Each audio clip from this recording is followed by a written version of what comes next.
नरेंद्रनगर विकासखंड के कोटेश्वर महादेव मंदिर में एक सप्ताह से गौ माता के प्रति श्रद्धा बढ़ाने कोरोना ओमिक्रॉन जैसी महामारी से दुनिया को छुटकारा दिलाने के लिए आयोजित ज्ञान यज्ञ का बीते दिन हवन पूर्ण आहुति के साथ समापन हो गया। क्षेत्र के लोगों ने ज्ञान यज्ञ भागवत कथा में बढ़ चढ़कर हिस्सा लिया। आचार्य लोकेंद्र दत्त बिजलवाड़ ने गौ महात्म्य एवं महामारी की अनेकों मार्मिक कथाओं से श्रद्धालुओं को अभिभूत किया। वहीं गौशाला संस्थापक गिरिजा शंकर बिजलवाड़ का कहना है कि वो निजी संसाधनों से ही गायों का भरण पोषण करते हैं। प्रतिदिन प्रति गाय के लिए 5 रुपए के अलावा कोई अन्य सहयोग नहीं मिलता।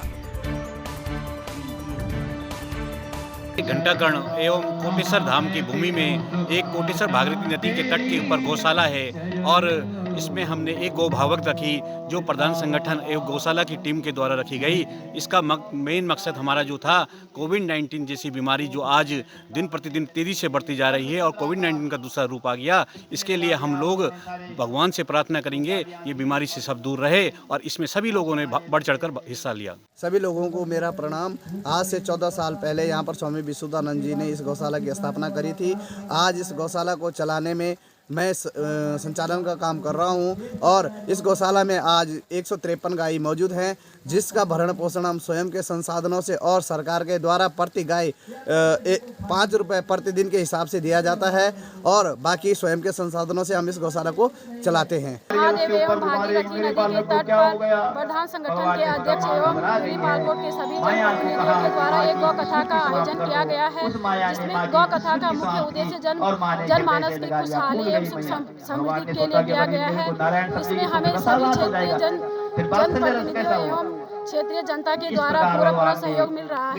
वैश्विक महामारी से निजात पाने और गाय जिसे हम गौ माता के रूप में मानते हैं उसके प्रति हमारी और ज्यादा श्रद्धा बढ़े, इसको लेकर के गौ तीर्थ धाम कोटेश्वर में ज्ञान यज्ञ का आयोजन किया गया। इस ज्ञान यज्ञ में क्षेत्र के लोगों ने बढ़ चढ़ करके हिस्सा लिया है और आयोजकों को इसके लिए बहुत साधुवाद धन्यवाद दिया है।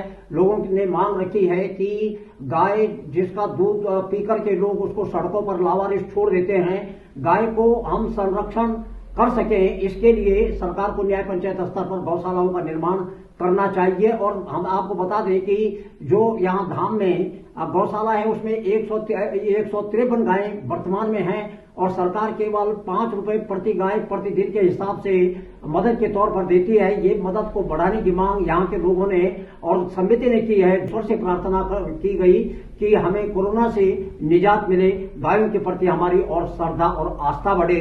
देखते हैं कि सरकार इसमें क्या मदद करती है, ये देखने की बात होगी। नरेंद्रनगर से मैं वाचस्पति रहा। नरेंद्रनगर ट्रेजरी में हुए गबन के मामले में 2 और अभियुक्त पुलिस के हत्थे चढ़े हैं, जबकि 5 की तलाश अभी भी जारी है। एसएसपी नवनीत सिंह भुल्लर ने बताया कि पुलिस के द्वारा 5 अन्य अभियुक्तों की तलाश जारी है, इन्हें भी जल्द ही पकड़ लिया जाएगा। वहीं लोगों ने भी इन घटनाओं को अंजाम देने वालों के खिलाफ सख्त कार्रवाई करने की मांग की। यहाँ पे जनपद टिहरी में 2 अभियुक्त पंजीकृत हैं, इसमें एक कोतवाली टिहरी में और एक थाना नरेंद्रनगर में। थाना नरेंद्रनगर में जो 2 करोड़ 48 लाख का जो गबन जिसके संबंध में अभियोग पंजीकृत है और विवेचना प्रचलित है, उसमें 5 अभियुक्त तो अरेस्ट हो गए थे। आज 2 लोग उसमें अरेस्ट हुए हैं और उनको न्यायिक परीक्षा के लिए भेजा जा रहा है और कुछ लोग उसमें और नामजद हैं, कुछ लोग प्रकाश में आए, उनके खिलाफ विवेचना चल रही है और जैसे एविडेंसेस क्लोज होंगे उनको भी अरेस्ट किया जाएगा। रामनगर पहुंचे दिल्ली के कैबिनेट मंत्री गोपाल राय ने प्रेस कॉन्फ्रेंस करते हुए कहा कि करंट की तेजी के साथ ही उत्तराखंड में आम आदमी पार्टी फैल रही है। लोगों के अंदर आम आदमी पार्टी को लेकर एक करंट पैदा हो गया है और अब उत्तराखंड की जनता बदलाव के रूप में आम आदमी पार्टी को वोट देने जा रही है। देखिए, आम आदमी पार्टी इस चुनाव में चौंकाने वाला परिणाम लेकर के आने जा रही है। पूरे प्रदेश के अंदर एक अंडर करंट चल रहा है। 21 साल में भाजपा को मौका दिया, कांग्रेस को मौका दिया, एक बार हम केजरीवाल को मौका देंगे, आम आदमी पार्टी को मौका देंगे। पूरे प्रदेश में कहीं भी पहाड़ से लेकर मैदान तक सबके दिल में ये बात है। उसके कारण क्या है कि 21 साल में भाजपा कांग्रेस को मौका मिला। अभी भाजपा को सरकार बनी, भाजपा कह रही है 5 साल बेमिसाल, इतने बेमिसाल थे कि 3-3 मुख्यमंत्री बदलने पड़े। तो लोगों को एक विकल्प की तलाश थी और आम आदमी पार्टी एक मजबूत विकल्प के रूप में आज उत्तराखंड के अंदर चुनाव लड़ रही है। कॉर्बेट पार्क में खूबसूरत तितलियों का संसार बसता है। वहीं तितली विशेषज्ञ संजय छिमवाल को कॉर्बेट पार्क में पहली बार एमरेंट बुश ब्लू तितली दिखाई दी, जिससे वो काफी खुश हैं। उन्होंने कहा कि ये तितली काफी दुर्लभ तितली है। इसे एमरेंट बुश ब्लू, एमरेंट ओक ब्लू के नाम से भी जाना जाता है। उत्तराखंड में अभी तक इसके 2 ही रिकॉर्ड थे। उन्होंने क्षेत्र में तितलियों पर और शोध करने की जरूरत पर जोर दिया। ये काफ़ी रेयर बटरफ्लाई है जो खास तौर से आम देखी नहीं जाती और ये पिछले कुछ वर्षों में एक और दो इसके रिकॉर्ड हैं जो ऊंचे स्थानों से मिले हैं, लेकिन कॉर्बेट के पास हमें ये पहली बार देखी गई है। एबरेंट बुश ब्लू या एबरेंट ओक ब्लू के नाम से इसे जाना जाता है और ये बहुत खूबसूरत तितली है जो आज हमें मिली और जिससे मुझे लगता है कि इस क्षेत्र में इसमें और शोध करने की आवश्यकता है। टिहरी जिले के अंतर्गत 6 विधानसभाओं में चुनाव करवाने के लिए टिहरी जिला प्रशासन भी लगातार तैयारियां कर रहा है। टिहरी डीएम देवाशीष श्रीवास्तव ने बताया कि टिहरी जिले के सभी 6 विधानसभाओं में समस्त होर्डिंग बैनर्स इत्यादि हटाए जा चुके हैं। इसके साथ ही उन्होंने सी ऐप के बारे में भी लोगों को जानकारी दी और कहा कि ये एक ऐसा ऐप है जिसे कोई भी व्यक्ति फोटो वीडियो बनाकर अपलोड कर सकता है, जिसके द्वारा आचार संहिता का उल्लंघन करने वालों के खिलाफ कार्रवाई की जा सकती है। जनता को लेकर मेरा यही संदेश है कि महिलाएं पुरुष जो भी निर्वाचन नामावली में जिनके नाम दर्ज हो चुके हैं वो ज़्यादा से ज़्यादा संख्या में मतदान करें। उनका मतदान बिल्कुल ही निष्पक्ष रूप से होना चाहिए और एक देश हित में और समाज हित में होना चाहिए और किसी भी ऐसे लोभ या लालच में आकर के मतदान नहीं होना चाहिए। निर्वाचन आयोग के भी इसी प्रकार से दिशा निर्देश रहते हैं और उसी प्रकार से मैं लोगों से अपील करूंगी कि वो ज़्यादा से ज़्यादा संख्या में मतदान निष्पक्ष रूप से करेंगे। उसके अलावा मैं लोगों से ये भी अपील करूंगी कि कुछ भी उनको निर्वाचन से जुड़ी जानकारी चाहिए अथवा उनकी कोई शिकायत है तो वो 1950 हेल्पलाइन में अपनी शिकायत दर्ज कर सकते हैं। उसके अलावा सी विजिल एक ऐप है, जो लोग भी जिनके पास भी स्मार्टफोन है और स्मार्टफोन का अच्छे से यूज़ जानते हैं वो उस ऐप को डाउनलोड करके उसमें कोई भी फोटोग्राफ वीडियो जिसमें वो ऐसा लगता है कि आदर्श आचार संहिता का उल्लंघन हो रहा है तो वो उसको अपलोड कर सकते हैं और उस पर तुरंत ही त्वरित गति से कार्रवाई की जाती है। देहरादून जिले के चक्राता के अंतर्गत त्यूणी के ग्राम बगुर में धरातल पर बिना रोड बनाए पीएमजीएसवाई विभाग ने दस्तावेजों में ही रोड को निर्मित दर्शाया है, जो कि ग्रामीणों के लिए समस्या का जंजाल बना हुआ है, जिसे लेकर ग्रामीणों ने तहसील परिषद त्यूणी में शांतिपूर्वक अनिश्चितकालीन धरना प्रदर्शन शुरू कर दिया। साथ ही चुनाव बहिष्कार का ऐलान भी किया। वहीं ग्रामीणों के सहयोग में एडवोकेट गंभीर सिंह चौहान ने संबंधित ज्ञापन देहरादून में प्रेषित किया।